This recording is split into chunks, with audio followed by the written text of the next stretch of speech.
Impaka zikomeye mu bakurikiranira hafi amakuru y'intambara yo mu burasirazuba bwa Kongo zirakomeje nyuma y'uko M23 ikomeje kwikura mu duce dutandukanye yari yaragiye ifata.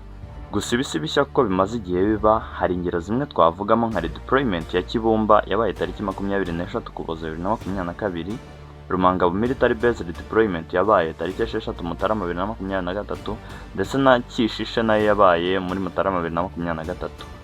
Mu gihe izindi ngero za vuba twavugamo nka Redeployment ya Uvira yabaye tariki 16 ndetse na 17 Ukuboza mu mwaka 2025, ndetse n'iya vuba ahangaha ariyo yakuruye cyane impaka ya Sange, Kabunambo, Mutarure ndetse na Bwegera yabaye tariki 12 Gicurasi mu mwaka 2026.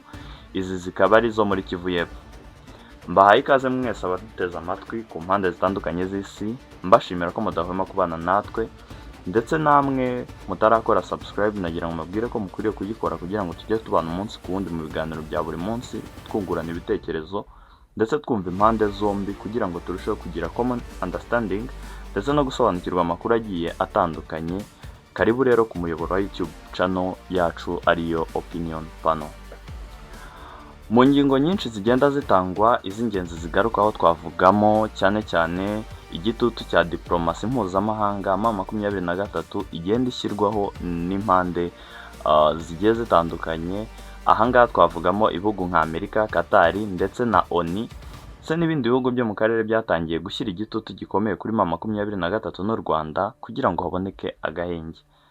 Amakuru ya Reuters na ONU agaragaza ko M23 yemeye kuva muri Uvira nyuma y'igitutu cya Amerika, aho mu biganiro bya Doha ndetse n'ibya Washington hagati ya Kongo n'u Rwanda hashyizweho gahunda yo kugenzura ceasefire.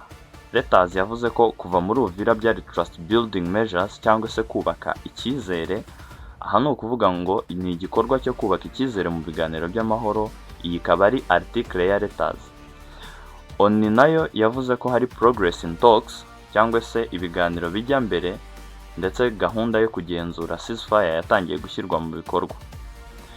Iyindi ngingo ya kabiri ikunze kugarukwaho cyane ishyirwa mu majwi n'abatari bake ni uko M23 ishobora kuba iri gukora icyo twita strategic withdrawal cyangwa se kwikura mu bice ariko mu buryo buri strategic. Hari aho M23 yavuye ariko ntibivuze ko yatsinzwe. Hari aho iba ishaka kugabanya imirongo y'urugamba, kurinda ibice ifata nk'iby'ingenzi cyangwa kwirinda kugotwa n'ingabo za FARDC ndetse na Wazalendo. Ibyo bice by'ingenzi bigenda bigarukwaho ni nka Goma, kubera yuko abenshi bamaze igihe bakurikiranira hafi iki kibazo kiri mu burasirazuba bwa Kongo. Bavuga yuko Goma yabaye nk'igice M23 yagezemo, igahitamo kubaka systeme zayo kugira ngo yereke amahanga impamvu irimo irarwana, ndetse kugira ngo yereke amahanga ubushobozi bwayo. Wikipedia timeline yagaragaje ko M23 yavuye muri Boabo ndetse na Ndete nta mirwano ibayeho. Bamwe bavuga ko ashobora kuba baririndaga kugotwa, kandi bamwe mu bayobozi baho bavuga ko redeployment ari ugusubira inyuma mu buryo bwa strategy, si ugutsindwa. Ibi ni ibintu bikunze kubaho mu ntambara, gufata ibice by'ingenzi gusa, gusiga ibindi bidafite akamaro ka gisirikare, cyangwa kwitegura ibitero bishya. Muri make ingabo zikaba zakurwa mu bice zari zarafashe kugira ngo zirusheho gukaza umutekano w'ibice zafashe bwa mbere, ndetse by'ingenzi muri systeme bari kubaka cyangwa se imirwanire yabo ikigamije, ndetse hakabamo nanone no kwitegura iyindi mirwano mishyashya ishobora kubuka. Ikindi gice cya gatatu cyangwa se indi ngingo ya gatatu ikunda kugarukwaho cyane ni ingingo y'ibihano bigenda bifatirwa u Rwanda, aho bigenda bishyira igitutu kuri M23 cyane ko hagenda hagaruka mu majwi y'uko M23 iterwa inkunga na RDF cyangwa se igisirikare cy'u Rwanda, Rwanda Defense Force. Nubwo u Rwanda ruhakana gufasha M23, ONU, Amerika ndetse n'Uburayi bavuga ko hari ubufasha bwa RDF kuri M23. Mu mwaka wa 2026 Amerika yafatiye ibihano bamwe mu bayobozi b'u Rwanda. Hari visa restrictions cyangwa se kwimwa visa cyangwa se impushya zo kugirira ingendo cyangwa se ubugenderanire muri ibyo bihugu, ndetse n'igitutu cya diplomasi. Le Monde yavuze ko Congo yasabye withdrawal of Rwandan troops cyangwa se gukurwa kw'ingabo z'u Rwanda mu bice bya Congo.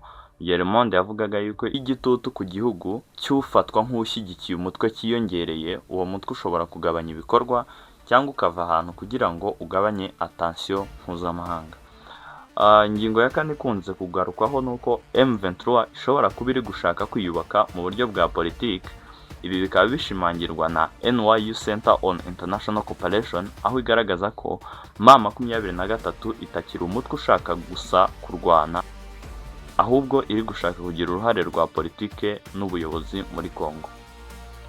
Ibyo bivuze ko ishobora kwemera kuva mu bice bimwe kugira ngo ibone legitimacy mu biganiro cyangwa se imbaraga ndetse n'uruvugiro mu biganiro, cyangwa ihabwe imyanya ubutegetsi bw'akarere cyangwa integration mu gisirikare, cyangwa se mu yandi magambo imyanya ihoraho mu gisirikare cya Congo.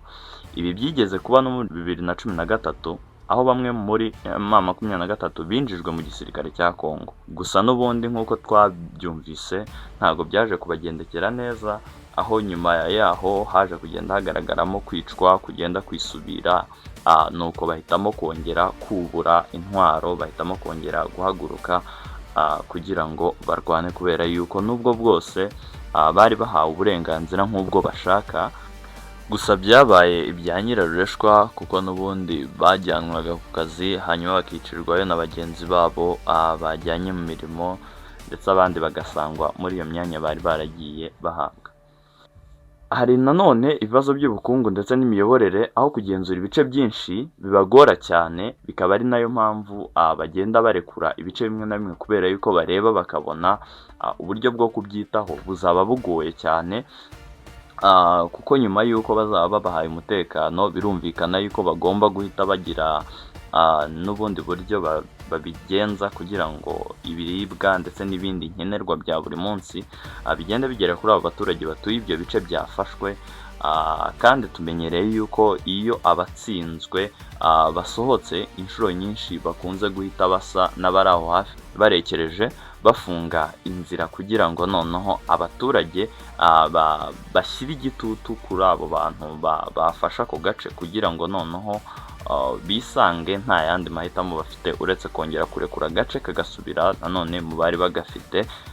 Muri make n'ibyo nabyo bikaba bibamo aho kugaburira abasirikare bigenda bibagora, kubona intwaro, gucunga abaturage, kwirinda ibitero byinshi icyarimwe, n'izindi ngingo nyinshi zigenda zigarukwaho mu majwi zerekana yuko uko kubangamira inyungu z'igisirikare cya M23 bishobora kuba byatuma sasa abantu batabasha kugira imikorere irambye mu bice bafashe.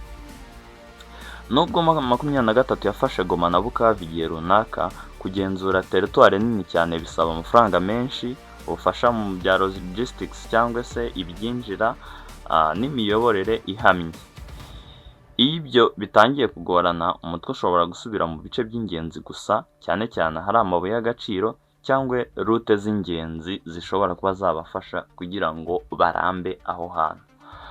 Nanone iyindi ngingo ni uko hari aho M23 yavuye kubera amasezerano ya ceasefire cyangwa se agahenge, aho mu biganiro bya Doha impande zombi zemeye gahunda yo kugenzura agahenge. M23 yemeye kuva ahantu hamwe nk'ikimenyetso cy'ubushake bw'amahoro biciye mu biganiro, aho Reuters yatangaje ko hashyizweho buffer zone muri Uvira ndetse MONUSCO igiye gufasha kugenzura ako gahenge. Ariko se M23 iri gutsindwa burundu? Nubwo hari aho yavuye, iracyafite influence nini muri Kivu ya ruguru na Kivu y'epfo, iracyafite n'ingabo zikomeye kandi iracyafite imbaraga mu biganiro. Abasesenguzi benshi bavuga yuko ikibazo kiri mu burasirazuba bwa Congo kitazarangizwa n'intambara gusa, ahubwo bisaba inyunganizi mu bya politiki hagati ya Congo, u Rwanda, M23 n'ibihugu byo mu karere. Mu magambo make, impamvu nyamukuru zituma M23 iva mu bice bimwe harimo igitutu cya Amerika, ONU n'ibihugu mpuzamahanga, ibiganiro by'amahoro bya Doha na Washington, strategic withdrawal yo kwirinda kugotwa, gushaka legitimacy mu bya politiki, ibibazo byo gucunga teritwari nini, n'amasezerano ya ceasefire no kubaka icyizere. Ariko ntabwo bivuze ko intambara yarangiye, kandi ntabwo bivuze ko M23 yacitse intege burundu, kuko M23 ikoresha cyane mobile warfare strategy. Aha ni ukuvuga yuko ifata agace ikakagumamo igihe runaka, hanyuma ikimuka bitewe n'inyungu za gisirikare cyangwa mu bya politiki, aho abenshi bakunze kuvuga ngo ni ukwemeza yuko ikomeye ndetse n'ubuhangange yuko yagera no ku birenze ibyo ngibyo, ngo bibe byashyira igitutu kubo bahanganye mu kuba babaha ibyo bifuza vuba vuba. Gusa impande zigiye zitandukanye zigenda zivuga yuko icyo barwanira cyaje gutakara, ari nabyo cyane cyane nashaka kugira ngo tuze kuganiraho. Bavuga yuko habayeho gutakaza ibyo bice kubera yuko bahinduye noneho intego z'imirwanire, kuko mbere batangiye bivugwa yuko bari kurwanira ukwishyira ukizana, ndetse bari kurwanira ubwenegihugu kugira ngo bemerwe nk'abakongomani. Gusa nyuma yaho byaje kugaragara yuko noneho bitakiri ibyo gusa, ahubwo hari izindi nyungu bagenda babona, kuko biragoye kumvisha abantu uburyo bafata igice batakajemo imbaraga, batakajemo intwaro, batakajemo abantu, batakajemo ndetse n'ibindi byinshi bigiye bitandukanye, ariko bagahita bavamo byihuse nta n'ingurane bahawe. Ese wowe urumva uruhande rwawe ari uruhe? Ese wowe urabona iyi ntambara ihatse iki? Ese izasiga iki? Ese wowe ubona M23 igifite umurongo w'imirwanire, cyangwa se igifite ikiri kurwanira gihamye gisobanutse? Ubutumwa bwawe wabutanga muri comment section, ndetse nongera kubibutsa yuko mwe mutarakora subscribe, iki ni cyo gihe kugira ngo noneho mujye mubasha gukurikirana ibiganiro mu buryo buhoraho ndetse mu buryo burambye, buryo bushobokera buri wese. Ibiganiro byacu nakagaruka.